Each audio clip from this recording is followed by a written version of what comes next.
Isang mapagpala at magandang umaga po sa inyong lahat. Good morning po. And welcome po sa pagdiriwang ng banal na misang ito para sa 15 linggo sa mga karaniwang panahon. Sa atin pong ebanghelyo ngayon, mula sa panulat ni Ebanghelista San Marcos, narinig natin ang tagpo kung saan pinahayo ni Jesus ang kanyang mga alagad at sinugo sila ng dala-dalawa. At ang kanilang gawain, ipangaral ang mabuting balita, ipangaral ang salita ng Diyos. Pero sa bawat lugar na kanilang pupuntahan, mayroon pang mga karagdagang mga biyaya na binibigay ang mga apostol dahil sa kapangyarihang galing sa ating Panginoon. Ano pa iyon? Ang magpalayas ng demonyo, ang magpagaling ng mga may sakit, at magdala ng kapayapaan. To proclaim and preach the word, the power to exercise and to send away demons, to cure the sick, and to bring peace. Mga kapatid, ito ay mga dakilang mga kaloob. These are great gifts. Ito ay mga mabuting mga pagpapala. At kung ikaw ay isang komunidad na dadalawin ng apostol ng Panginoon at ito yung kanyang daladala, magagala ka sapagkat ito ay napakalaking mga kaloob at magandang balita. Kaya nga mga kapatid, dito matututunan natin ang isang katangian ng Panginoon. Ano yun? Ang Diyos, lagi siyang nagpapadala. At sa bawat pagpapadala niya, lagi siyang may kalakip na biyaya. Meron siyang daladalang pagpapala. Di ba kung inyong matatandaan sa kwento ng ating pagliligtas? Noong una, sa matandang tipan, nagpadala siya ng mga propeta. Maraming mga propeta ang kanyang isinugo. Nitong huli, pinadala niya ang kanyang bugtong na anak, ang Diyos na nagkatawang tao. Gayon din, nung nabubuhay ang anak, pinadala niya ang kanyang mga alagad na tinatawag na apostol. At nung ang ating Panginoong Jesucristo ay umakyat sa langit, pinadala naman niya ang kanyang banal na Espiritu. Tayo bilang mga binyagan ay anak ng Espiritu.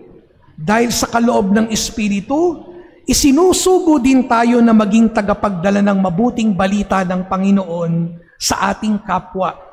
Kasi tayo ay binyagan. Kaya nga mga kapatid, yun ang katangian ng Diyos. Lagi siyang nagpapadala, lagi siyang nagsusugo. At sa bawat pagsusugo at kanyang pagpapadala, lagi siyang may daladalang biyaya at pagpapala. Ngayon ang tanong ay ito para sa atin sa 15 linggong ito sa karaniwang panahon. Saan kaya ako pinadadala ng Diyos ngayon? Ano kaya ang misyon at atas ng Diyos sa akin ngayon? Ang daladala ko ba ay pagpapala o hindi? Saan ako pinadadala ng Diyos sa aspetong ito, sa bahaging ito ng buhay ko ngayon? Alam nyo mga kapatid, ang buhay ng tao ay hindi naman gigising lang sa umaga, kakain, matutulog, magtatrabaho, kakain ulit, magliligpit, matutulog, tas kinabukasan, repeat. Ang buhay ng tao, lalo na ang buhay ng Kristiyano, laging mayroong gampanin, laging mayroong misyon, lagi kang isinusugo, lagi kang ipinapadala. Kaya nga magandang nagpo-process check din tayo everyday. Tatanungin natin ang Panginoon, Lord, saan mo ba ako pinadadala ngayon? Ano po bang misyon ang ipinagkakatiwala mo sa akin ngayon? Kung ikaw ay nanay, tatay, anak, estudyante, nagtatrabaho, business owner o kung ano paman, meron kang misyon, merong ipinagkakatiwala ang Diyos sa iyo ngayon. Saan ka kaya niya pinapadala? Saan ka kaya niya pinapahayo? Mga kapatid, kapag pinadadala tayo ng Panginoon, nagbibigay din siya ng kaloob. Yan ang tatandaan natin. No? Hindi lang mang siya basta nagsusugo sa atin. Laging yan may ibinibigay na pagpapala din sa atin. Kaya nga, di ba, ang ating Panginoon sinabi niya sa kanyang mga alagad, huwag kayong magdadala ng anuman. Anong problema mo? Pera ba? Pagkain ba? Damit na maisusuot ba? Sabi ni Jesus, huwag kang mag-aalala. My Father will provide for you. God will always provide for the mission. Magtitiwala lang tayo sa Diyos, ibibigay niya ang mga kailangan natin. Hindi ka pababayaan ng Diyos. Minsan, nagpapadala talaga siya ng mga taong tutulong kung hindi natin kayang mag-isa. We never journey alone. We are never in isolation. Kaya nga di ba ang Panginoon nung nagpahayo siya, laging dala-dalawa. Kasi gusto ng Panginoon laging may kaagapay, laging may katulong, laging may nakakasama. At minsan kahit na mahirap ang landas, mahirap ang misyon, nagbibigay siya ng daan at oportunidad. May mga taong laging nagpapatuloy, may mga taong laging tutulong, kahit na mahirap ang misyon. Alam nyo, minsan lagi ko itong natutuklasan sa aking sarili. No? Lalo na kapag mayroong bagong trabaho, bagong assignment, kapag lumilipat sa ibang lugar, kapag lumalabas sa comfort zone, kapag mayroong mga bahagi ng buhay natin na nawawala, minsan ang unang naiisip natin, Lord, parang nakakatakot naman. Pero di ba ganun naman talaga kapag mayroong bago? Nakakaramdam naman talaga tayo ng takot at agam-agam. Lord, kaya ko ba ito? Lord, hindi ko na yata kayang magsimula uli. Lord, parang ang hirap naman ng pinagagawa mo sa akin. Pero, kung babalikan ko rin, kung nanatili lang sa takot, papaano mong malalaman ang sagot? Di ba minsan meron tayo mga ganong karanasan? Natutuklasan na lamang natin na kaya ko pala, may mga tao palang tutulong. At nung nalampasan mo yung initial shock, yung initial fear, dun mo natuklasan, kaya mo pala. Dahil dumating ang tulong ng Diyos. Dumating ang inspirasyon ng Diyos. Kaya nga mga kapatid, yan din ang hamon sa atin. Kapag meron tayong isang bagay na nahihirapan tayo dahil nagsisimula tayo, huwag tayong susuko.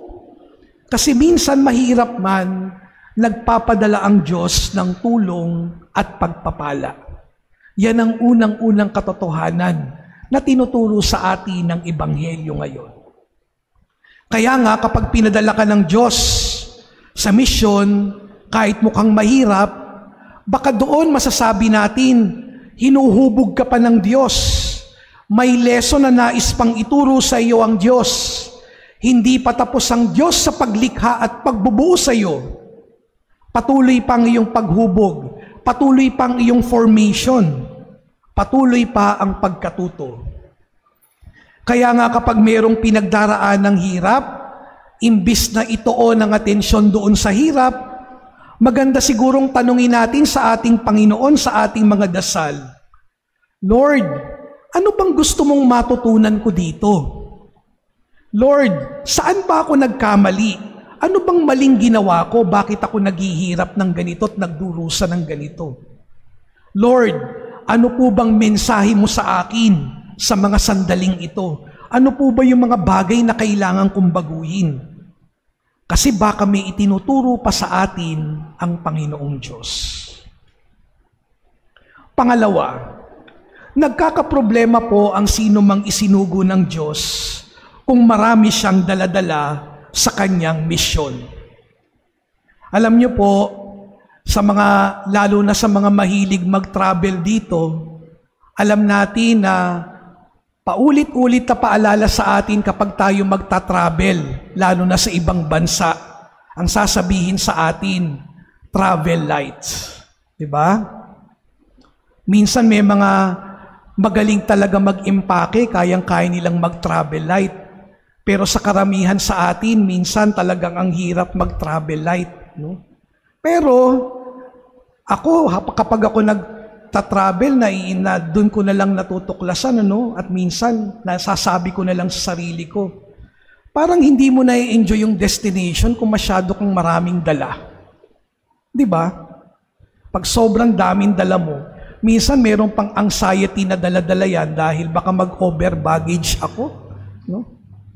O kaya minsan baka may dala ka na aalisin na lang doon. No? Sayang yung pagdadala mo. No? Alam nyo, sa buhay natin, ganun din. Nakaka-stress din yung maraming dala-dala. No? At minsan, yung mga dinadala natin, hindi naman natin magagamit sa endgame. Hindi naman natin madadala sa dulo. Minsan, dinadala lang natin, sinasabi natin for future use. Pero, hindi naman na dumarating yung future use na yon. Naalala nyo ba yung tagpo doon sa ibang bahagi ng Ebanghelyo na kung saan merong mayamang hangal? Sabi nung hangal na mayaman, mag-iipon ako ng mag-iipon. At sa sobrang dami ng naipon ko, hindi na kasya sa aking kamalig. Bibili pa ako ng mas malaking kamalig para pagdating sa dulo, magpapahinga na lang ako. Pero nung sabi sa kanya, hangal, bukas, kukunin ka ng Panginoon. Sayang. Pero wala naman talaga makakapagsabi, di ba? Ang paglalakbay ng isang Kristiyano, dapat magaan, travel light. Mabigat ang maraming daladala. At papaano ka pa bibigyan ng Diyos ng bagong biyaya kung punong-puno ka na? Puno na yung kamay mo eh. Paano pa? Minsan, ang daladala natin sa buhay na ito, mga emotional baggages. Ang dami niyan.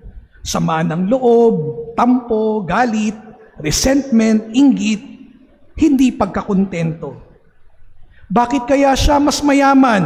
Bakit kaya siya mas matalino? Bakit kaya siya mas talented? Bakit kaya siya mas sikat? Bakit kaya siya laging nagtitrending? Bakit kaya siya mas maganda? Mas pogi? Ano kayang sikreto niya? Mas nagiging komplikado ang buhay natin kung hindi natin nakikita ang mga bagay bilang biyaya.